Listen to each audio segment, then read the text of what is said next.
And welcome to the program on this finally Friday. It is 1:06 on this afternoon and 38 degrees. Windy again. Man, I'm sick of the wind. Bridgette, how windy is it at your place? Is the roof still on the house? I think so, but I'm not going outside to look because it's incredibly crazy. I mean, I thought yesterday was bad too. I'll tell you what, by the The time whole I got week's to been Ashland, North ick. Dakota last night, whew, I'm not really winning in the gas mileage competition today. Just saying. Yeah, I had a good tailwind on my way down today, but I feel like that headwind is gonna just destroy the mileage. Maybe you can just like hook on to a back of a semi or something and let them tow you. Yeah, why not? Wouldn't be the worst thing I've done on an interstate. I mean, craziest Well, thing. Yeah, we'll just forget about it. yeah, I don't think we need to talk about that right now. So, Yeah, no. moving on about that weather. That we could just skip it. So, what you're saying This is, is ick.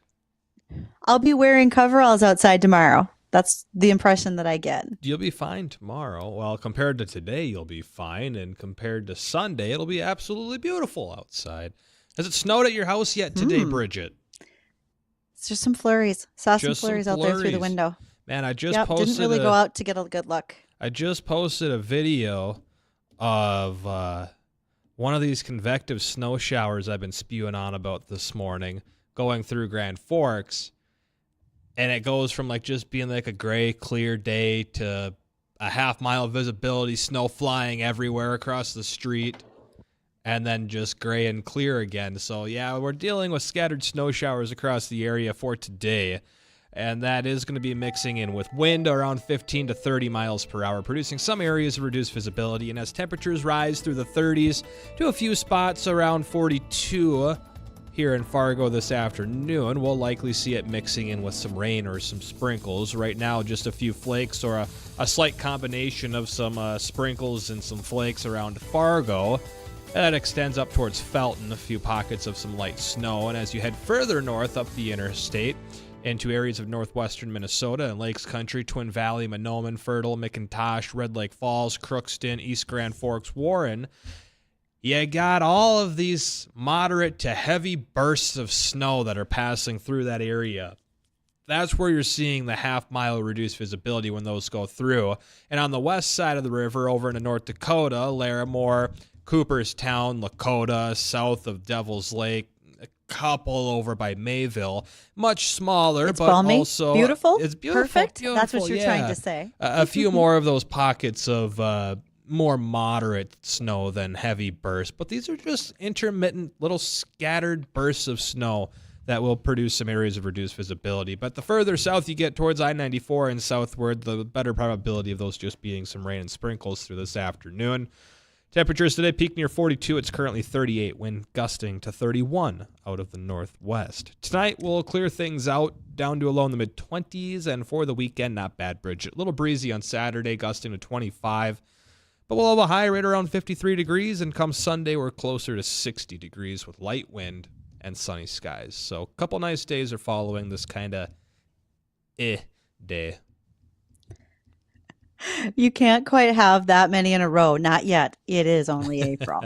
So we can't have all sorts of awesome days quite yet. Not quite. We'll get them soon. We're getting get 'em there, soon, I though. swear. We're getting there. Just a couple more days, and as next week, there's a chance for some more showers Monday into Tuesday morning, Thursday night into Friday, or Thursday into Friday morning. Nothing too crazy, but a couple chances for some wider spread scattered showers in the area. Otherwise, most of the day of Tuesday, Wednesday, first half of the day of Thursday. I don't know if I just said Thursday 2 or 3 times, but the middle of the week's going to be fine. Okay, It'll be good. just nice, I'll 50s write and that down. 60s. Well, I want to take a moment to say thank you to two new sponsors for our Here We Grow project. That would be Pivot Bio and Fultz Buildings. Thank you to both of you for joining us. We will be slating time with you to talk on air about your involvement in our project. You'll hear all sorts of updates from us, and we'll include them in there. A lot of our discussion points will revolve around the things that our sponsors are able to help teach our listening and viewing audience when you're following along. So again, thank you to Pivot Bio, Fultz Buildings, so many more. I mean, in fact, one of those is Red Wing Shoes, and they also sponsor the Red Wing shoe line. So you're always welcome to send us any calls and comments that you might have. You can reach us at 701-293-9000. So, all right, things are running okay. I feel like for once, poor Addison, as our sound engineer, is probably not frantically pushing buttons and dials. So it sounds like, fingers crossed, today's a good equipment and software day, Justin. It's big doings on a Friday here for us at Weather and Ag in Focus. It's only 1:11. Let's give it time. Let's see what happens during the next break. I could purposely mess things up. Yeah, you know, why not? Turn the slider it'll down, fit in with the rest of the week. Turn the wrong mic on. It'll be fine. Everything's gonna be fine. Air duct. Oh my Okay. God. Okay, it's happening. Everybody stay calm. What's the procedure, everyone? What's the procedure? Stay calm. Wait. Everybody calm down. That was us on Monday. Yeah, that was us on Monday. Yes, it was. So here's another fun thing of reasons why people want to hear what we've got to say today. And that is, if you have an inventive idea or a bit of technology that could possibly help to reshape what we're doing in agriculture today, there is a spot for you. It's called Ag Launch. They are a nonprofit organization that is hosting a boot camp to try to get your project off the ground. You can apply with them. They will provide you programming that is led by experienced facilitators in a variety of areas such as agronomics, livestock production, data management, and giving you access into Ag Launch's exclusive network of diverse and innovative farmers and more.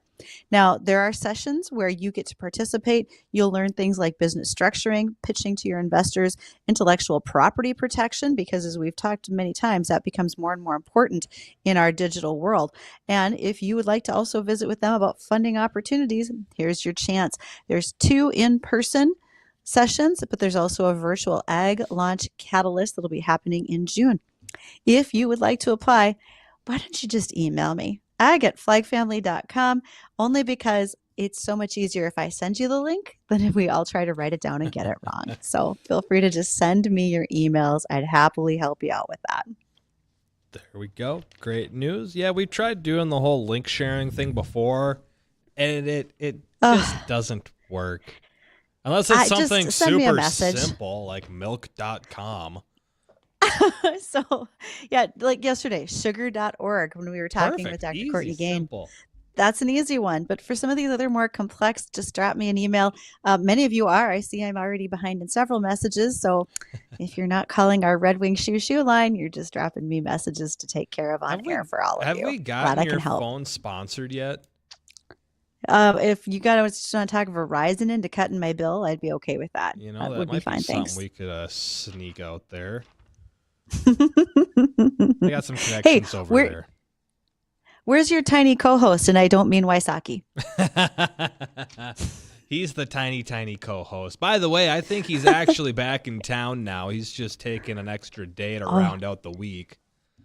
Oh, he's listening to me besmirch his good name. Besmirch his good name. He's been listening to it all day long. Yeah, no. He's back in town. He showed up at, 2 a.m. or something, 1 a.m. Couldn't make it into work at 5, though. Sounds like a story. But to answer your question, the little Highlander, he's in the back room over there. He was feeling a little camera shy this morning, so he's just kind of taking a nap, but he should be waking up here soon. Oh, it's great to have him as part of our show today. And we're going to have somebody else as part of our show today, too. Yes, we will. That will be Kriss Allard. He is with Pride Dairy in Bottineau, North Dakota. For those who don't know the story, I can't wait to ask Kriss about this. They are pretty much the last dairy of their kind. And I don't mean they're milking cows, but their storefront sells their own ice cream, milk, and so much more. In fact, the day I was screwing around on their website looking for vital information, there was a sale on butter. Well, you know me. And if Julia Child's not my middle name, nothing else would be, because butter is definitely the way to go in all cooking adventures you might have. Just a heads up idea for you. No one's safe when it comes to butter with Bridgette. That's right. I buy it by the case now. It's just easier. So we'll get a chance to talk to Kriss later today. And we'll have a couple other ag topics that we'll be covering in the back half of our hour. That would be Minnesota soybean growers stocking local food pantries as well as Minnesota Thursdays are now on the menu. So we'll be touching on those two topics coming up here in our probably 150 segment as well. Some point between now and 2 o'clock, you'll have a chance to get registered for Jay's Tax Relief, your opportunity to win $1,000 of Jay's Cold Hard Money. That's brought to you by ATI of Fargo and Coast Materials. We'll be doing that sometime between now and 2, and I think we might have one other little thing, but we'll leave that a surprise for now. We're going to take a short moment with the American Ag Network, but when we come back, we'll be joined with our guest, Kriss Allard, again from Pride Dairy in Bottineau, North Dakota. And if you want to ask some questions, give us a phone call on the Red Wing Shoes shoe line. That's 701-293-9000, or email weatherorag@flagfamily.com. And, of course, Bridgette's personal cell phone. Stay tuned. We'll be right back.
Welcome back to Weather and Ag in Focus. Thank you for joining us. It is Friday afternoon, and we are so glad you were joining us. We are thinking ahead all the way till the month of June, because June is Dairy Month, and today is all about ice cream. Ice cream, butter, and so much more. We have with us today Kriss Allard. He is with Pride Dairy in Bottineau, North Dakota. Kriss, how's the weather in Bottineau today? I heard you guys talking earlier about your weather, and I started feeling a little ill. It's just like, yeah, it's about the same. Sorry. Windy and cold. Uh, Thanks for having me, It'll be guys. spring I soon. appreciate it. Not a problem. Yeah. Chris, this is going to be so much fun. One of my favorite things is, well, one, food. Two, former dairy princess and dairy farmer's daughter here. And so I love the idea of talking about ice cream. And can you talk about your history at Pride Dairy? You're not exactly a new business. It's been around for a little while. No, it started in 1930 as a cooperative. A lot of people had their own dairy cows, and that's kind of how you fed your family. And any of the excess cream they would haul into Pride Dairy, and at that time they were bottling milk and buttermilk. And with the trouble of transporting goods and no refrigeration back in the day, they started making butter in about 1940, and then ice cream in 1950. So now we still do butter and ice cream, but we do not bottle. And big reason why, when we got in the business, I started a milk home delivery in 2011. I think there was 268 dairy farms going to grade A facility, which unfortunately is now closed in Bismarck. And I think there's 11 dairy farms under the North Dakota Milk Marketing Board. So it's changed a lot over the years, and so a lot of those farmers in that Bismarck Mandan area have to haul their milk to either Pollock, South Dakota, or Minnesota. So it's a tough deal right now for them. So when you say that their milk is going to Pollock or over to Minnesota, none of that milk is coming up to your area, Chris? Or how are you sourcing milk, if I could ask, that's going into your butter and ice cream? We source most of our product through Prairie Farms, and you guys be familiar with Kim's Cath Clay over in your market. Yes, absolutely. Well, when we see those big tankers on the road, folks always think it's just jet fuel. No. It might just be milk too. Yeah. So are you the master butter maker or ice cream maker? How did you get into this business, Chris? No, they usually keep me sweeping the floors. They call that damage control. So I got in the business. We owned Sunrise Delivery when we were delivering milk, and of course, not a lot of people know that North Dakota has a milk marketing board is to help those dairy farmers get a better price for their raw product, and so they don't have to go into the Fed pool. So attending the milk board, and now actually the chairperson for the North Dakota Milk Marketing Board. I have a great appreciation for the dairy farmers and what they do to continue to provide product for us. So I met the owner of Pride Dairy when I was at the board, got to know him, and he was getting tired, been there 40 some years, and had an opportunity to purchase Pride Dairy and made it happen in 2018. Oh, wow. Like you said, there's not a lot of dairy farms left, and you're the last man standing for butter and milk and ice cream production here in the state of North Dakota. Yeah, there's a nice facility over there in Carrington that does gelato. So yeah, that's a good deal too, and they have a really nice facility. That's Cows & Co., and they are bringing their milk straight over from a dairy farm right there at Carrington. That's a family related operation, if I'm not mistaken. Yep. Okay. And they help provide. You make a really great point right there. Their gelato, your ice cream. What's the difference? Butter fat, and gelato's sweeter. So one may seem creamier and one may seem sweeter. And use more of a milk-based product versus the heavy cream. So we have about 15% butter fat in our ice cream, where you see a lot of the manufacturers do what they do by cutting costs, and unfortunately they're cutting butter, and you'll see or butter fat. You'll see some of the product on the shelves that says now frozen dessert, because you have to have a certain amount of butter fat in ice cream to be called that. Oh. So it's we stick to the same recipe we've had for years. unfortunately, we don't have raw eggs because you know the problem that comes with that. So we had to change that up a little bit. But other than that, still churned out the same way we have for 50 plus years. Okay, go back to the raw eggs. I don't think everybody knows what that problem would be, Kriss. So, I mean, you hear about the bird flu, salmonella. It creates way more exposure as you grow in your product and trying to maintain that, I guess, so people don't get sick. So that was just something that they made the choice to do years ago. And yeah, I mean, we used to eat raw cookie dough, and guess what was in that when we were kids? And look how we turned out. And when we got done, we went and drank out of the hose. But you don't dare do anything like that these days. You said we used to eat raw cookie dough. I still eat it I raw. don't think you know. Yeah, I was going to say, one of us keeps it in her freezer on purpose just in case she needs a hit. So yeah. I keep it in there for whenever I'm looking for a possible day off. Right. So far, they haven't worked out too well for me, though. I've been fine. I might be able to provide a doctor's note for you. Hey, there we go. Help your cause. Well, you had made a point earlier about the whole thing between the difference between ice cream or a frozen dessert and the content of, I think you said it was it the cream ratio or the butter and cream ratio? The butter fat, yeah. Butter and fat. I hate to dive too much into the details of gelato. They're the experts at Cows and Creamery where we know ice cream. So I know they crank out a really good product for sure. Right. So maybe we can go into how ice cream is made. What's the process behind that look like? Yeah, so we have pasteurize. We do 150 gallons at a time, and we have to heat that up to maintain 168 degrees for a minimum of 30 minutes. And that all has to be charted so the Department of Ag can monitor it. And then it goes through a chiller and cools it down right to about 42 degrees. And then we put that in the aging tanks. And then we flavor it.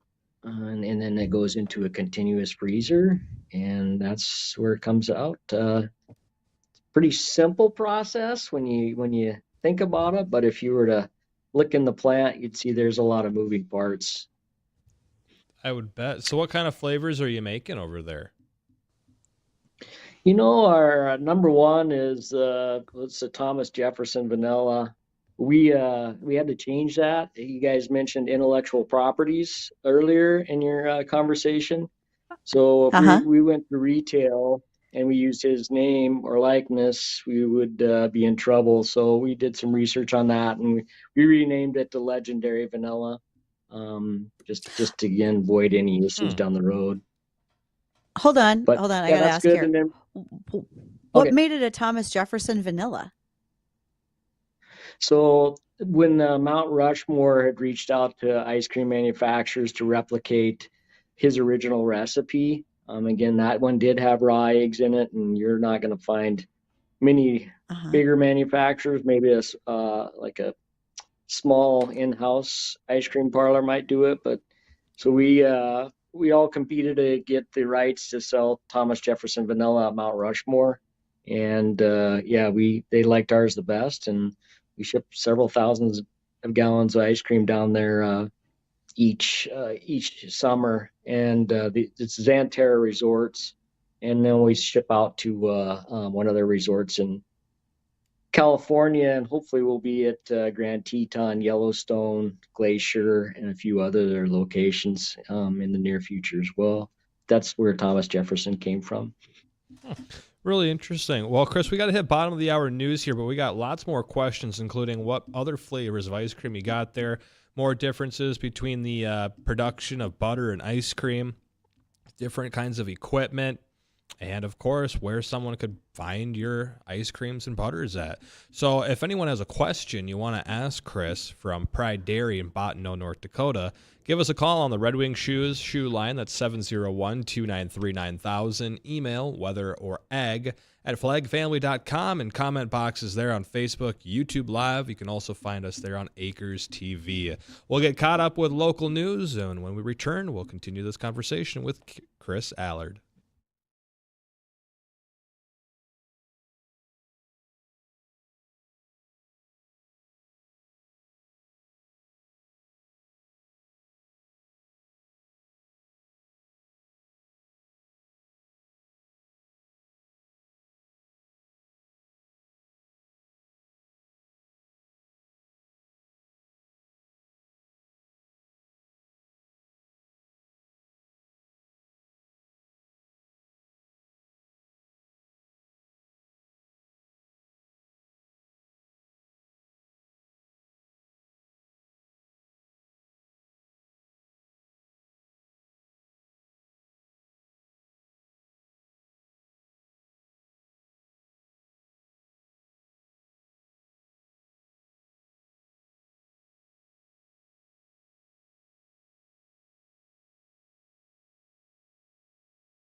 Welcome back to Weather and Ag in Focus. It's sort of a finally free-for-all Friday, but we're trying Somewhat. to keep it together. Justin and I aren't always real good at that on Fridays, but look at us go today. And we're staying on track with our guest today. That's Kriss Allard. He is with Pride Dairy in Bottineau, North Dakota. Oh, Kriss, I had a message from someone. Where's Bottineau? Just a stone's throw from the Canadian border. Right next to Don't You Know. North. That's good. Yeah. So yeah, right. Just north, east of 85 miles from Minot. Oh, okay. So now we can narrow it down, but we know we can find your flavors of ice cream in so many other places. And so my question is twofold. One, is your butter in as many stores as your ice cream is? Because I know I can find it here in the Fargo, Moorhead, Mayville, Hillsborough area. And then two, let's talk about more of your flavors, but which one would you like to answer first? Well, I'll answer the butter first. We've kept that pretty pretty local, just in Minot and Bottineau, which we may start to expand on it. We see the butter market continuing to increase, the demands going up. It was for so many years they said butter caused heart disease. Well, come to find out, it wasn't butter; it was all the sugar that was usually added to the butter, and margarine took so much space in the cooler sets in the grocery stores away from the butter. And now we find that margarine's about one molecule shy of plastic. Butter sales continue to increase, so we might focus on that. It's been very competitive over the years, but getting a little more favorable these days. Well, before we go back to ice cream, I want to ask this. Do you ship butter? Because I saw the butter sale on your website. And is it salted or unsalted? And does that matter to me very much as a baker? It is salted, and the way we pulverize our butter and pound it through the turns, it is great for bakers because it adds a little bit. Like if you want to make croissants, it's perfect for that. We've had some chefs from clear over on the East Coast say that our butter has been the best they've used in making baking. Is very good for, and it is salted. I can live with that. Mhm. I don't have any problems Not there. at all. So, Kriss, when you and I were chatting before we set your date to come on air with us, we talked about some of the favorite flavors, and you have great, unique flavors for this region: Juneberry, black licorice, rhubarb. Is it strawberry rhubarb or just straight rhubarb? I don't recall. Rhubarb strawberry. Yeah, Mm. There we rhubarb go. strawberry. Uh, Yeah. ma- Maple nut. I mean, those are some regional Ooh. favorites. How do you decide what stays in production versus what you have to change? Is it based on seasonality? Just start telling us about some of those flavor combinations. Again, it's crazy. The vanilla drives a bulk of our sales when everyone else is making vanilla. But and our slowest movers, to be honest, are chocolate and strawberry. But all the others kind of fall right in line. I mean, the Juneberry, choke cherry, black licorice, maple nut, butter brickle. It's all in Ah, demographics too. I mean, you look at the butter brickle and the maple nut and black licorice. You can see the gray in my beard. I consider myself old. Those are probably my flavors. they're So my favorites too. yeah, Yeah, I might get yeah. an So argument on that black licorice thing, but man, that butter brickle and maple nut can't say no, man. You guys do a yeah, fabulous job with those. But yeah, please keep going. yeah. We started a new line. We had a storm in 2022 that ripped off part of our roof, and as a positive thinker, we've seen opportunity in that difficulty and changed some things in our process. And at the same time, we changed up our packaging on the larger tubs, and we launched a new line we call OH apostrophe, and just to help us get in that convenience segment. And it's pints and ice cream sandwiches. So that's a new market that we haven't been in before. And like on our pints, we have Gold Digger, peanut butter, choco fluffer, nutter, Juneberry cheesecake, Oh, cookies and cream. So a lot of variegates and inclusions in those. We super premium, so it's a little less overrun. And what overrun is you have 1 gallon of mix, you have 2 gallons of finished product, but super premium, that's just the less air going in there. So you may have 1 gallon of mix and 1.5 gallons of finished product. So we were able to call that super premium on the pint line.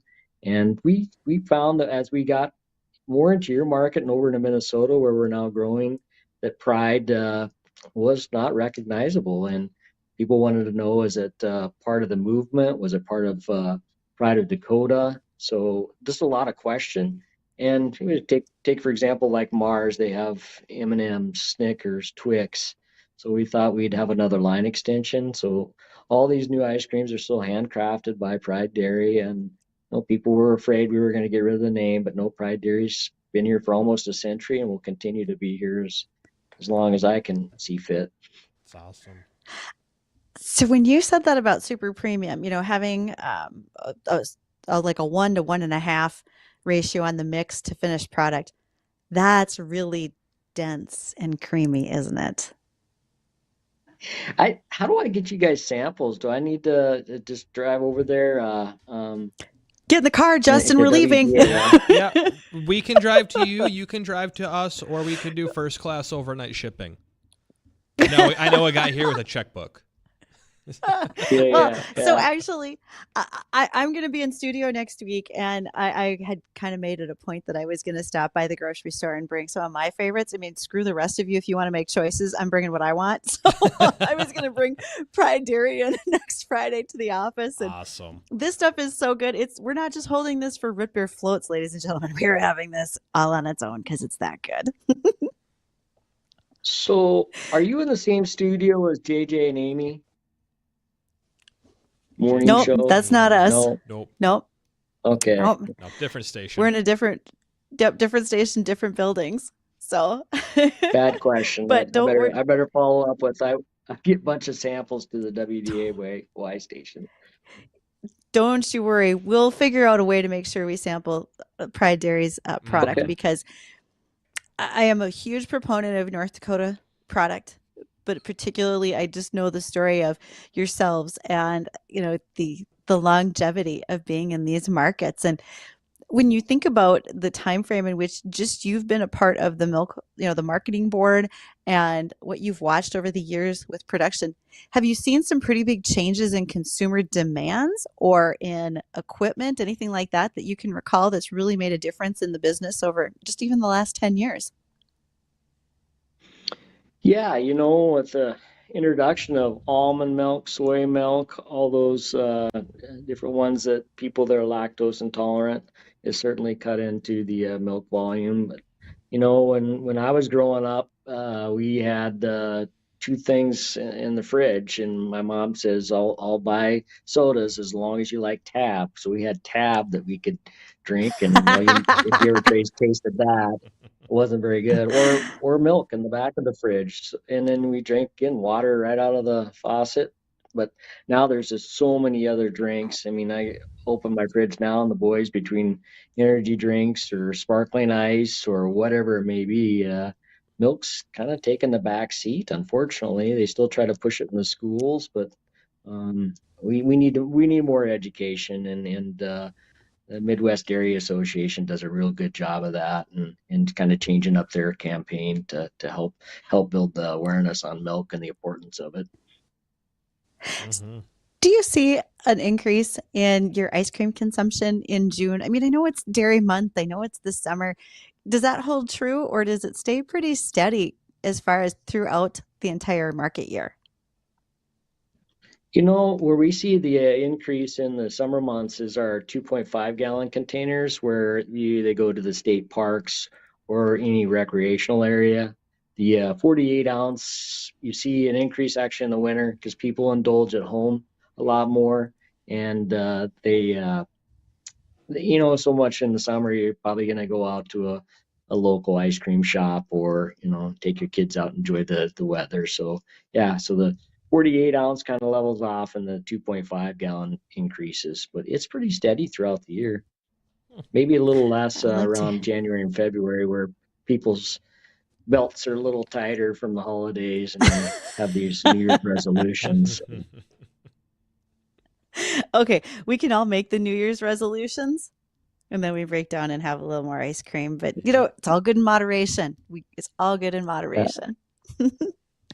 Now, I did have a listener who found out that you were going to be on air and did ask me, what would it take for you guys to go to gallons? But I would take a guesstimate that you're in a package sizing. It's hard to move to that other package, and probably your current size packaging really works for you, is my guess, versus going up to a gallon size.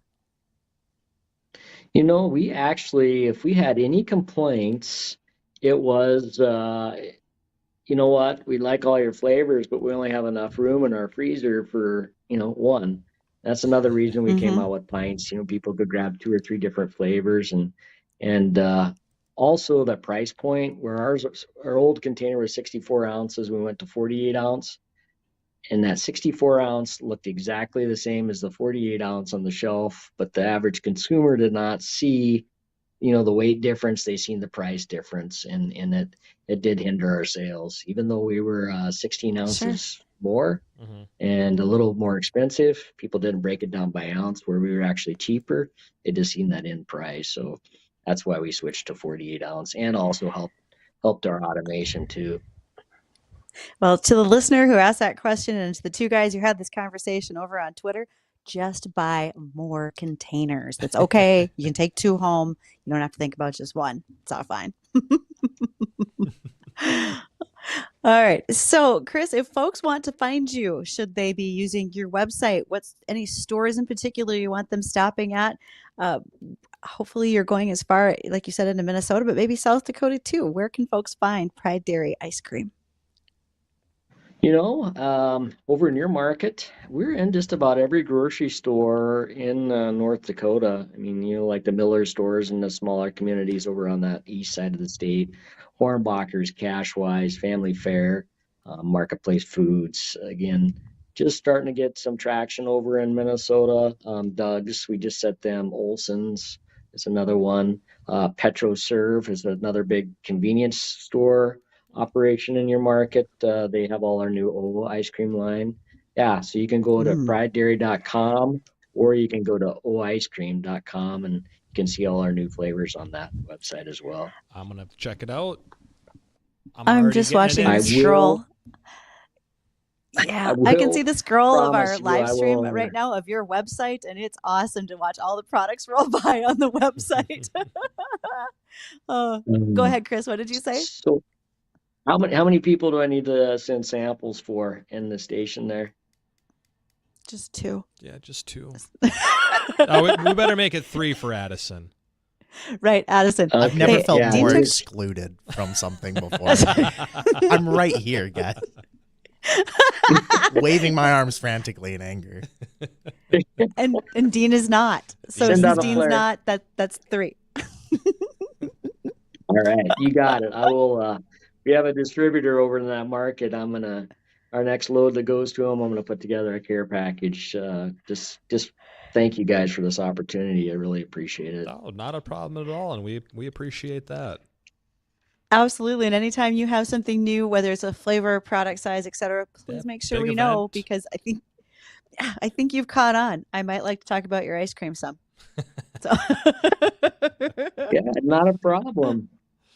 All right. Uh, Well, we got to hit another break here. When we come back, we got another check on the forecast. We got a couple more ag topics, and we still got a little fun left to do. So stay tuned. Weather and Ag in Focus. We'll be right back.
just gonna send it.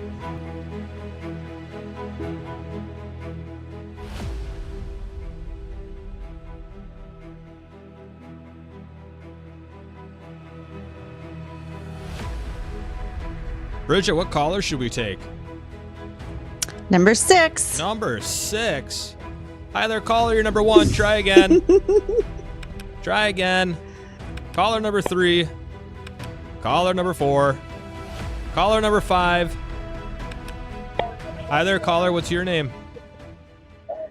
This is Dave. Dave. How are you doing today? Good. Is it just as windy where you're at as it is where I'm at? Well, yeah, it's windy and cold. Yeah, It's like all over. You know what makes windy and cold a little better? Yeah, $1,000 would even be great. I can give you an opportunity to win $1,000. You're caller number 6. That means you're getting qualified for your chance to win. All right. There you go, Dave. Hey, thanks for listening and thanks for calling in. We appreciate it. Stay on the line. Our producer, Addison, will get a little more information from you. We'll get you fully qualified, and I think that is getting drawn. Is it next week on Thursday, Bridgette?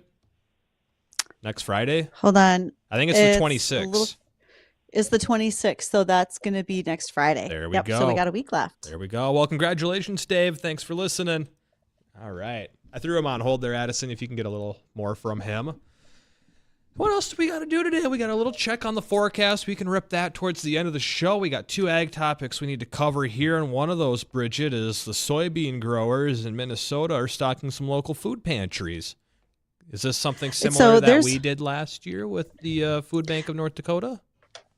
So a little bit that was with the Great Plains Food Bank in Fargo. And when you look at what's going on in Minnesota, there's a fairly unique position there for corn and soybean farmers to really work with their food banks. And one of the things that they did was they went ahead and bought hams at Easter time to help stock some of those food banks. Here's why. Pork products such as ham and Minnesota soybeans really go hand in hand. Soybeans make up 42% of the meal fed to the livestock, and an estimated 1.25 million tons of soybean meal are required to feed all of Minnesota's pigs that are currently in production. So again, going hand in hand is one thing. Being able to then turn those around and bring them to the food pantries in Norman County is a big deal. And this mostly went to the pantry in Hendrum. Now, Marshall County, their soybean and corn growers did something similar. All of this was funded by checkoff dollars. Those are the dollars that are brought in every time a farmer sells a bushel of corn or soybeans. And in Marshall County, they were able to take those dollars and they were stocking local food shelves in Argyle, Grigla, Strandquist, as well as Warren, Minnesota. And it means a lot to those local food pantries. We all know that the need seems to be greater all the time. Really helps out so many of the families that otherwise may not have an alternative to find their needs, find a way for their needs to be met. So that's just one thing that's going on over in Minnesota. The other one has to do with Minnesota Thursdays. This is happening in Moorhead Public Schools. There's about 7,300 kids who now get to experience on the first Thursday of every month a lunch in their school that is brought to them by by food that's locally raised by farmers and ranchers. It happened in March where they had a coleslaw featured by local produce. They've also had cheeseburgers from Rancher's Legacy and Venesta Heights. Additionally, it's not just about the food, but the education. And so when potatoes were brought in from Hughes Gardens in Halstead, Minnesota, Bjorn Solberg joined the students to talk about potato production, how the potato goes from the field to their plate, and so much more. So we're seeing great strides being made in schools and like a farm to table relationship, and glad to see that's happening right there in Moorhead. Very cool, very cool. And we'll finish the show up with a quick rundown on the forecast out there. We're still seeing those convective snow showers building, again, mainly north of the FM Metro. And as they get into Fargo, it's actually just kind of mixing in with some sprinkles. But those heaviest bursts of snow are still from Manville and Grand Forks on the east side of the river in Minnesota towards Crookston, Red Lake Falls, Fertile, Monoman, down towards White Earth, and as well Ulen, seeing a few of those little bursts of snow mixing with northwest winds across the state between 15 and 30, producing some areas of reduced visibility for the most part up and down I-29, I-94, seems to be doing just fine on visibility, but just expect a few spots where visibility will drop down under a half a mile from time to time. Temperatures right now are in the upper 30s. We'll top out near 42. It will remain windy, but skies clear out tonight. A little chilly in the mid-20s, followed by another breezy day tomorrow, gusting to 25, sunny, 53 for a high temperature, 60, sunny, light wind on Sunday. Not too bad of a weekend. Hope you all are able to enjoy that weekend, because I know me and Bridgette will be, and we'll be back on Monday where our next chance for showers will be with another fun guest. So stay tuned. We're looking forward to seeing you then.